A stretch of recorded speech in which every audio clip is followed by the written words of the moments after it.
Not at all. I thought it was a great story. And I remember Nikkhil, pitching it to me when we were doing something else together. I said, I wish, I could do this too. But, I was deep into doing something else and that never fructified. So when I moved from my previous company to Sony, it was the first natural call that I want to do the show. And we took that chance. But, it's also about, there are some stories you need to sort of back. And while we were starting out at Sony, we were very convinced that how do you stand out from a plethora of stuff being thrown at the audience.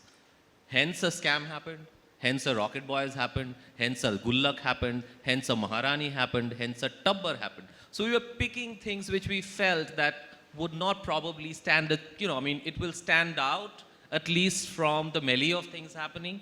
And we went after them. Rocket Boys was tough because it was a large show. It was a big show, big canvas.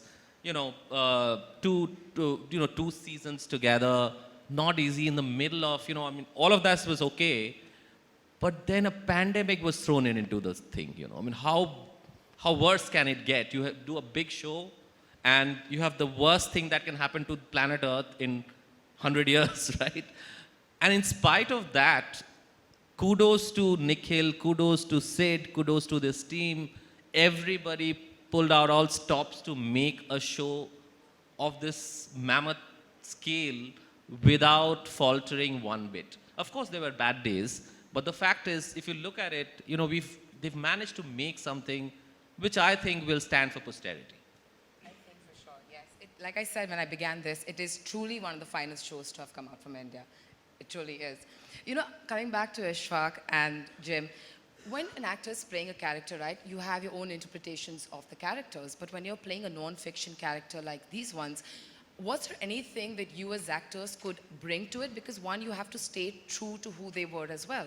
So how do you navigate a process like this when you're portraying a non-fiction character? Yeah, it's not, you don't have to be too dogmatic about it. There are facts, but then there's so many, between, it's like a graph. You got to connect the dots. You have the dots, but then you know how you're going to navigate between the dots. It's as simple as that. And I think there was enough. At the end of the day, I think also, every story, irrespective of the backdrop, it is a human story. And that if we kind of, because we were encouraged and, it's like a natural call for this kind of story to approach it that way. It just, you see every scene and every sort of timeline of the show as a certain time in a person's life. And you respect and enjoy it and sort of get deep into it, understand the sort of background of it. We shot, the timeline is very interesting, starting with the pre-independence going up to 70s. So to understand what the air was like in those days. For me, it was about understanding, the socio-economic scenario, the political scenario. And with that awareness, go and perform the scene with that larger picture. And then, of course, with the understanding of, what my relation is with the different actors, different cast of characters.